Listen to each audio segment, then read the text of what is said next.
So he's going to make a distinction between foundationalism itself and Cartesian Yeah. foundationalism as we go here. So he says, Papa now says pretty much the same thing. He says this argument, that is for first philosophy, depends on the assumption that knowledge needs to be certain in the sense that it should derive from methods that necessarily deliver truth. So if you hold that knowledge requires certainty, as Cartesian foundationalism holds, then you will hold that philosophy needs to come before science. And so notice they reject first philosophy because of this notion of Cartesian foundationalism, because Cartesian foundationalism says we have to have certainty. And of course, we can't have that. And therefore, if we can't have that, then we have to reject first philosophy. That's the basic idea. And he says, unfortunately for Churchland and Papineau and others who use this argument, is entirely, he believes, wrong-headed and more than 50 years out of date. And so he's going to help us to see this and get clear about Cartesian foundationalism.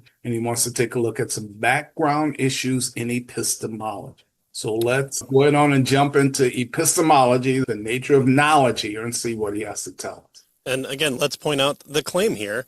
If you hold the knowledge requires certainty, then you'll hold that philosophy needs to come before science. And then there's just a lot of baked-in assumptions here. You must hold on to this. Okay, Mr. Scientist Man, do an experiment that shows me that. Yeah. We can't. Okay, then it seems like you're not talking scientifically, you're talking philosophically.